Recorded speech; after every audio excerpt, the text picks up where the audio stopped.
მოგესალმებით ძვირფასო მაყურებლებო, მე მარტო ხელადედა სოფო სურღულაძე. რა თქმა უნდა, ტრადიციისამებრ გახსენებთ, რომ არ დაგავიწყდეთ YouTube გვერდის გამოწერა, ზარის ღილაკის გააქტიურება, TikTok-ზე გამოწერა, Instagram-ზე და Facebook-ზე, რადგან ყველგან ვართ და ძალიან მინდა რომ ყველგან იაქტიუროთ, განსაკუთრებით YouTube-ზე. იქნება ბევრმა გამოგვიწეროთ და ზარის ღილაკი გააქტიუროთ, რომ ჩვენი რეიტინგი უფრო წინ წავიდეს და რაც მთავარია, რეკლამა მივიზიდოთ, იმიტომ რომ ჩვენთვის ეს სასიცოცხლოდ მნიშვნელოვანია. ძალიან დიდხანს ასე ვერ გავსტანთ და აქედან გამომდინარე რეკლამა ძალიან გვჭირდება. დღევანდელ სტუმარს რაც შეეხება, უტკბილესი, საოცარი ადამიანი, ულამაზესი და ძალიან ძლიერი გოგოა დღევანდელი ჩემი გადაცემის სტუმარი და რაც მთავარია ძალიან ამაყივა რომ ეს გოგო დღეს ჩემი გადაცემის სტუმარია. სანამ წარვადგენ ვიტყვი რომ რამდენჯერმე გადაღება გადამედო ხან რა მიზეზით და რამდენჯერაც დავურეკე და მოვუბუდიშე ხმაში ტონიც კი არ შეცვლია და არ გაბრაზებულა რომ კარგი რა დავგეგმე თქვა ჩემი დღე და ეხა შენ რაღაცა და მოკლედ მინდა გითხრათ, აი ფანტასტიკური ადამიანია, ზუსტად ვიცი 100%-ით ვარ დარწმუნებული. ნინო თიბილაშვილი, დღევანდელი ჩემი გადაცემის სტუმარი, პარამოფარიკავე.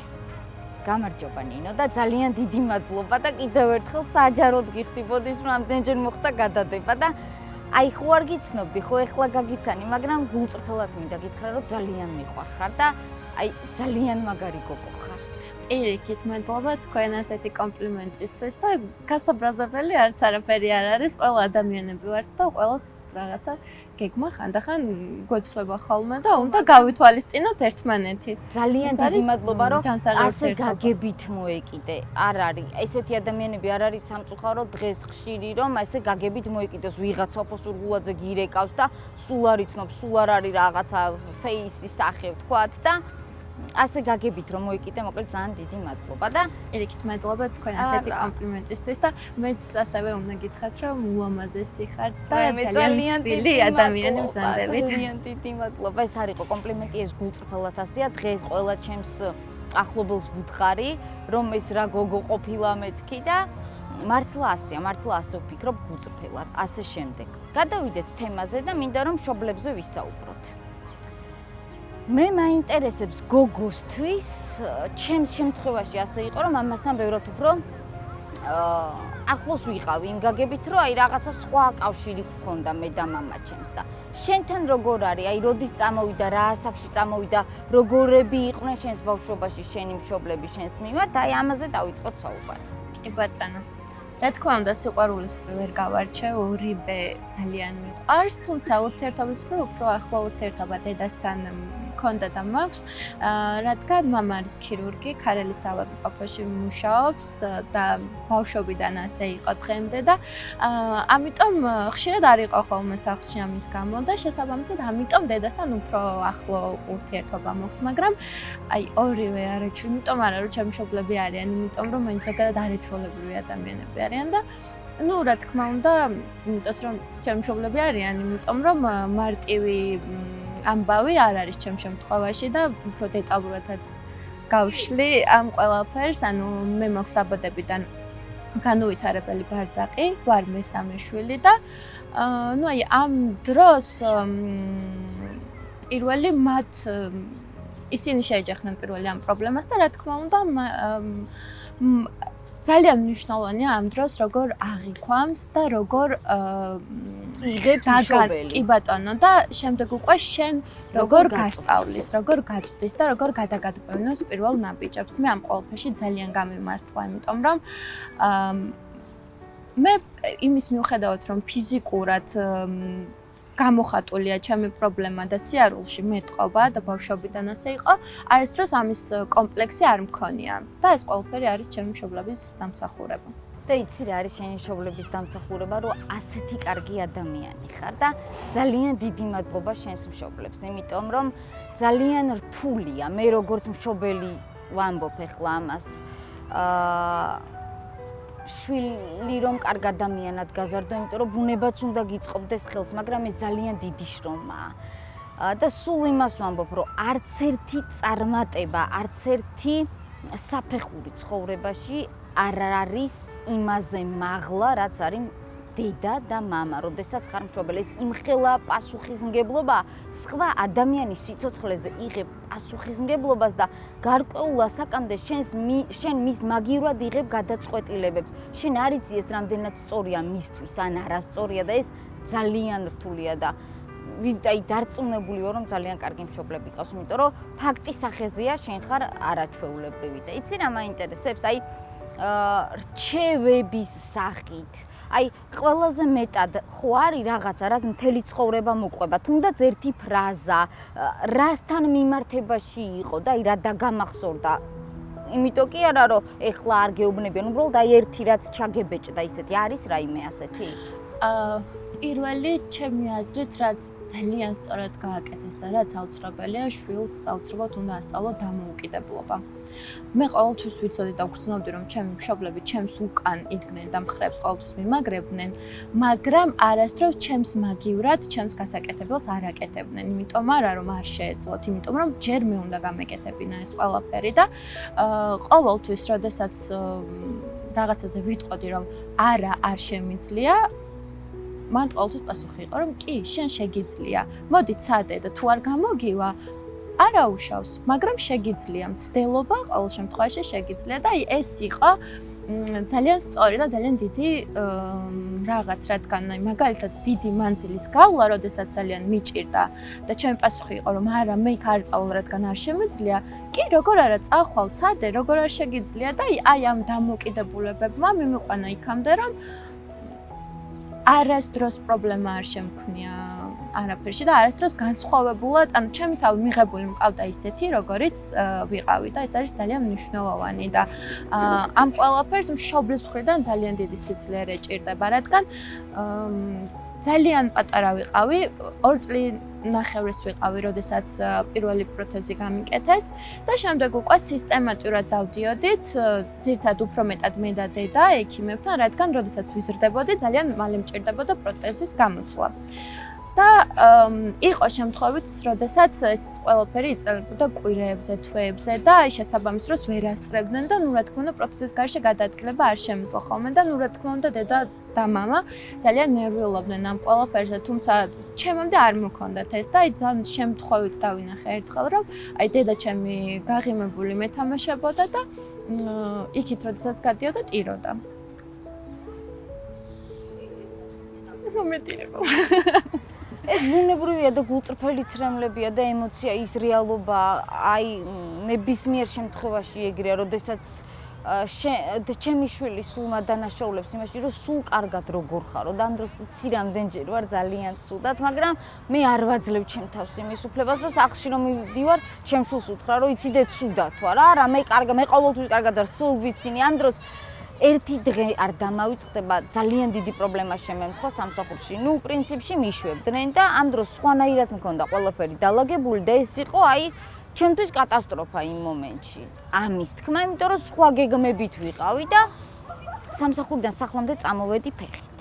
რომ გზაში გადამეხარშა და ისტერიკით არ შევსულიყავი სახლში და ერთი რასაც ვფიქრობდი, რომ შევალ პირველი რაც უნდა ვთქვა, არ მომეკარო, ცოტა ხანი არ მომეკარო, იმიტომ რომ თავს ვერ ვაკონტროლებ და დავწექი. და ცოტა ხანი არ მომეკარო და დაახლოებით ალბათ 9 საათში ხა დროს ვერ განსაზღვრავ, შემოვიდა და დეო, კაიო, არ გწყვენიაო, აქ არ ვარო, ანუ რასაც მე სულ ვეუბნები, უკან იგივე დამიბრუნა. პირველი შემთხვევა იყო, როცა ნახა, რომ აი ძალიან ცუდ ხასიათზე ვიყავი სხვა რაღაცის გამო რა და ძალიან დიდი თანადგომა გამომიცხადა, მაგრამ ხო ასეა, ჩვენ მშობლები ყოველთვის ვთამაშობთ, რომ კარგად ვართ, იმიტომ რომ თქვენ იყოთ კარგად, თქვენ უნდა იყოთ ძალიან კარგად, ჩვენი კარგად ყოფნა თქვენზეა დამოკიდებული, რაოდენ ბანალურადაც არ უნდა ჟღერდეს, ხო ასეა რა. და ის სწორად აღნიშნეთ, რა რამდენადაც მშობელი თავისებს ამ პასუხისმგებლობას შვილისადმი, შვილმაც ძალიან სწორად უნდა გაითავისოს ის პასუხისმგებლობა მშობლისადმი. ის ყველაფერი, რომ შენამდე ყველაფერი გალამაზებულად მოდის, რადგან მშობელი გილამაზებს, აი ამ ყველაფერს დანახვა და დაფასება ნამდვილად სჭირდება და კი, და მშობლისთვის ალბათ ეს არის ყველაზე დიდი ბედნიერება, როდესაც ამას დაანახებ. როდესაც შენი მშობელი შენ ბედნიერს და გაღიმებულს დაგინახავს, მისი გამარჯვებაა ეგ არის, შენზე 100-ჯერ მეტად რო უხარი. ამაში ვარ 100%-ით დარწმუნებული, იმიტომ რომ ჩემი შვილის თვალებში მზეს რო ხედავ და ღიმილს რო ხედავ, იქ მე მეხსნება ყველაფერი, აი ყველა სტრესი და ყველაზე ბედნიერი ვარ. იცი რა მაინტერესებს, აი თუ გქონდა რაღაც, თქვათ, მშობლისგან შეზღუდვა. მე მქონდა მაგალითად ჩემი მშობლისგან, რომ 5 საათზე სახლში უნდა იყო, როცა დაბადების დღე 5-ზე იწყება და აი ასეთ წვრილმანებში იყო რაღაცეები რა. რა თქმა უნდა, მქონია და ჩემი აზრით ალბათ არ არსებობს ადამიანი, ვისაც არ ქონია, რადგან ხო ყოველთვის ჩემი მშობლების გადმოსახედიდან და ალბათ მეც მგონია, რომ აი ყოველთვის ის გრძნობა გაქვს მშობელს და მეც ეგ გრძნობა მექნება, რომ შენი შვილი გინდა ყოველთვის ცუდი რაღაცებისგან დაიცვა. ყოველთვის აი როდესაც გვიან არის გარეთ, რაღაცა საფრთხეს გრძნობ, ხო, შენი გონება ამ დროს რაღაც საფრთხეს ამუშავებს და ამ ეს დაცვის მექანიზმია, რომ რაღაცებისგან შეზღუდო. თუმცა ანუ ამ ყველაფერსაც ჭირდება რაღაცა დაბალანსებულად უნდა იყოს ეს ყველაფერი, შემაწუხებელი არ უნდა იყოს. რადგან ყოველთვის ვერ დაიცავ მაინც. კი, რა თქმა უნდა და როგორც ხვდები, შენს მშობელს შენ ნამდვილად სწორად აქვს ეს მოტანილი, იმიტომ რომ შენ გაქვს სწორად გაგებული. შენ პროტესტის მომენტი კი არ გაქვს ამ წუთას, რომ აი გაბრაზებული, თქვათ, რომ აი მე ვბრაზდებოდი, რომ მე არ მიშვებდნენ. შენ სწორად აღიქვავდი იმას, თუ რატო არა. ეცი რა, მე ვფიქრობ, რომ ძალიან ჯანსაღი ურთიერთობა გქონდა იმ მხრივ, რომ პირველი არასდროს არ მიყვარდა ტყუილი და ყოველთვის ვეუბნებოდი, სად ვიყავი და ვისთან ერთად ვიყავი და ეს გახსნილი ურთიერთობა შესაბამისად, რა თქმა უნდა, ნდობასაც ქმნის. და რამ ჩამოაყალიბა ეგ ნდობა? ეს კონკრეტული პასუხი არ მაქვს. ძალიან ანუ თუ ალბათ იმან, რომ შიში არ მქონდა. ანუ იმ მხრივ, რომ რაღაც ცუდს თუ გავაკეთებდი, ვიცოდი რომ დამისვავდა და ამას სწორად ამიხსნი და რატომ იყო ეს ცუდი. და არ დაიჯებოდი და არ გიყვირდი. ხო, და ამ ყველაფერმა ჩამოაყალიბა ძალიან ჯანსაღი ურთიერთობა, რომ აი დღემდე ძალიან გახსნილები ვართ ერთმანეთთან და დღემდე, როდესაც რაღაც პრობლემა მაქვს, მშობლებთან მისვლა ყველაზე აი იქ მიდიხარ და თითქოს რაღაც ყველაფერი გეშვება. ხო, იმიტომ რომ იცი რომ ისინი არიან და ყველაფერს იზავენ იმისთვის, რომ ის პრობლემა მოგვარდეს. თუნდაც ტკბილი სიტყვით, თუნდაც ერთი სიტყვით, რომ დე აქ ვარ. ყველაფერი კარგად იქნება, ეს უკვე იცი რომ ნიშნავს იმას, რომ ყველაფერი იქნება კარგად აპრიორი. და ასევე ჩემი მშობლები და ძალიან დიდი ფაქტორია, ასევე ერთი ძმა მყავს და ერთი დაუფროსები და აი ისინიც არანაკლებ მშობლებივით იყვნენ ჩემს მიმართ განწყობილი, ყველაზე პატარა ვიყავი და აი ყოველთვის ჩემი მხრიდან ცოტა რაღაცები არასწორიც იყო, იმიტომ რომ მე რო ვაშავებდი, იმათ ვაბრალებდი და ისინიც იბრალებდნენ ყველაფერს, მაგრამ ხო ძალიან დიდი ბედნიერებაა, როდესაც ოჯახში გაქვს ჰარმონიული და ჯანსაღი ურთიერთობა. მაინტერესებს შენი გადაწყვეტილება სპორტთან დაკავშირებით, როგორი იყო მხარდაჭერილი? მათი სურვილი იყო, აი თქვა შეიძლება დედამ შემოგთავაზა, შენი სურვილი იყო, შენ გაუზიარე, აი აქამდე როგორ მიხვედი, თქვა და ამ მხრივ როგორი მხარდაჭერა გქონდა? იცი რა, როდესაც პატარა ვიყავი და ამ ფიზიკური მდგომარეობით ვიყავი, რა თქმა უნდა, ქვეცნობიერის დონეზე ყოველთვის წარმომედგენდი და ვიცოდი, რომ სპორტი არ იყო ჩემი საქმე და ისედაც უფრო მეტად ხელოვნებაში ვიყავი გადართული, სულ ვხატავდი და ნუ არც მქონია დიდად ინტერესი, რომ სპორტთან დამეკავშირებოდი, მაგრამ ამის გარდა თითქოს არ იყო ჩემი და რაღაცა არ უნდა გავკარებოდი სპორტს, ესეთი შეგრძნება მქონდა.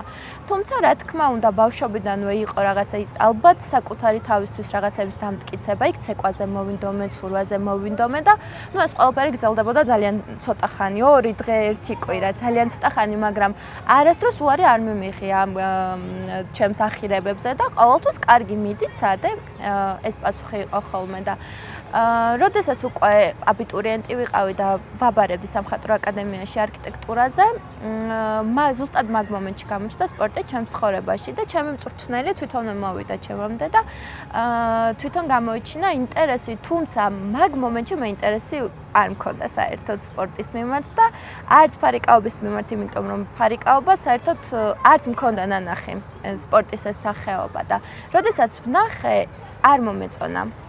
თუმცა აი ის გარემო, ის სითბო, რაც ამ ადამიანებისგან მივიღე, როდესაც ფარიკაობაზე მივედი და იმდენად საინტერესო ადამიანები აღმოჩნდნენ, ჩემი მწვრთნელი მალხაზ მესხი, მერაბ ბაზაძე, ირმა ხეცურიანი, რომ აი უფრო მეტად მათ გამო მივდიოდი ხოლმე ვარჯიშებზე, ვიდრე სპორტის ინტერესით. თუმცა როდესაც ჩემი მწვრთნელები რაღაც პოტენციალს ხედავდნენ ჩემში და ცდილობდნენ, რომ ამ ყველაფერში მაქსიმალურად ჩართულიყავი, დავყავდი შეჯიბრებებზეც და საწყისი ეტაპი იყო, რა თქმა უნდა, წაგებები, უგულოდ ვუდგებოდი ამ ყველაფერს და რა თქმა უნდა, წაგებებიც იქნებოდა. ამ წაგებამ იმდენად გამაბრაზა, რომ აი რაღაცნაირად პარალელი გავავლე საკუთარ თავთან, რომ რაღაც არ შემიძლია, ეგრევე აი ესეთი ფორმის კითხვები წამოვიდა და კი შემიძლია და თითქოს დამტკიცება მინდოდა საკუთარი თავისთვის, რომ მე როგორც ბავშვობაში ჩემი მშობლები მეუბნებოდნენ, რომ აბსოლუტურად ყოველთვის გაკეთება შეგიძლია, რასაც მოინდომებ და შენი ეს ფიზიკური შეზღუდვა არ იქნება შენთვის დაბრკოლება, აი იმ სიტყვების გამართლება მინდოდა და შემდეგ წამოვიდა, შემდეგ სურვილიც მეტი იყო, შრომაც მეტი იყო და რა თქმა უნდა გამარჯვებებმაც არ დააყოვნა. და როდესაც ვიმარჯვებდი და ჩემი მშობლების სახეზე ვხედავდი ამხელა აღფრთოვანებას, ეს იყო ჩემთვის აი არ გაჩერების ძალიან დიდი სურვილი, რომ კიდევ და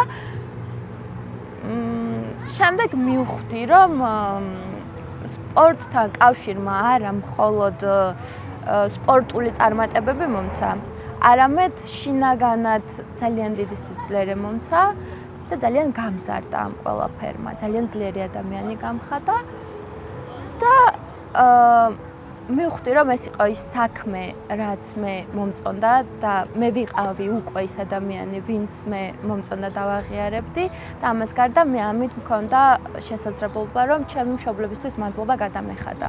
მე რა ოქროს გოგო ხარ, მიждებია ისეთი თბილი და ტყავილი ხარ, რომ არ შემიძლია. მე ვნებთ რაღაცებს, თორემ ესეთ გულჩული ვარ, ყველაფერზე ვტირი.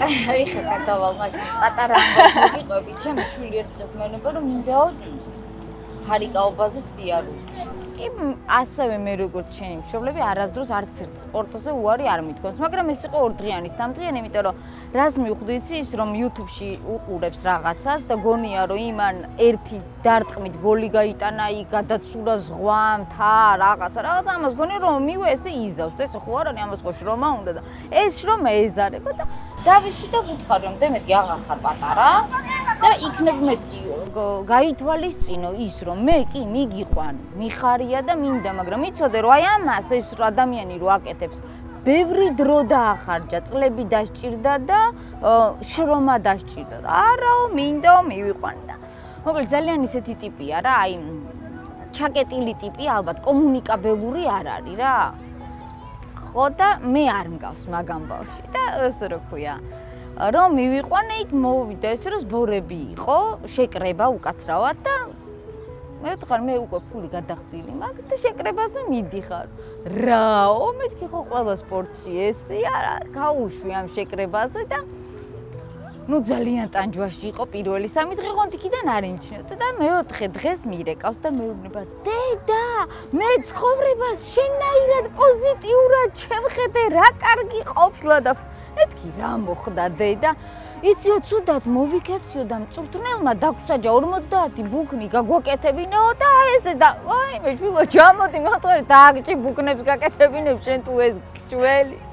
იქიდან რო ჩამოვიდა, მითხრა, აღარც ფარიკაობა მინდა, აღარც არანაირი სპორტი აღარ მინდა, ესე თუ უნდა ვიარო შეკრებებს, საერთოდ არ მინდა, მაგრამ ძალიან გაზარდა, ძალიან დაეხმარა ის მცირე დროის განმავლობაში მაინც და ძალიან კმაყოფილი. იცი რა მგონია, რომ ადამიანები გამოწვევები უნდა მივიღოთ. კი, გამოწვევებით და ყველაფერში უნდა მოვსინჯოთ ჩვენი თავი რა და სადღაც ვიპოვნით რა. სწორად, იმიტომ რომ მე ხო აი არასდროს არ წარმომედგინა რომ მოფარიკავე და სპორტსმენი და დღეს ნინა თბილაშვილი პარა მოფარიკავე, აღარც არქიტექტორი, აღარც მხატვარი, აქამდე ვინმე და რამე თუ ვიყავი, ის დაიფარო ყველაფერი, პარა მოფარიკავე. და მე თვითონაც ძალიან მომწონს თან ეს, რომ აი ყველასთან მოსოცირდები უკვე როგორც პარა. კი და კმაყოფილი ხარ შენი თავი და კიდე უფრო წინ და წინ გინდა რომ წახვიდე და ეს ძალიან მაგარია, მოგწონს ის სიამოვნებას განიჭებს, რასაც აკეთებ და არ არის ეს ტანჯვა თქვა ჩვენთვის, რომ აი არ მიყვარს და თან ჩვენ შემთხვევაში კიდე სხვა რაღაც არის ჩვენ, ანუ შეღრმავებული შესაძლებლობის მქონე პირი, რომელიც არის სპორტსმენი, ამ ჩარჩოებს ხსნის, ამსხრევს რაღაცებს, რაღაც ახალი ისტორია იწერება და ამ ისტორიის ნაწილი ხარ და ძალიან დიდი მაგალითი ხარ სხვა ადამიანებისთვის, სტიმული ხარ შენ, აი წარმოგიდგენია სხვა ადამიანებს აძლევ იმედს, რომ მე შევძლებ, მე გამომივა და მე ამას გავაკეთებ და ეს არის, რა ვიცი, ყველაზე დიდი რამ რაც შეიძლება ადამიანმა ცხოვრებაში გააკეთოს. ძალიან დიდი მადლობა მინდა გადაგიხადო.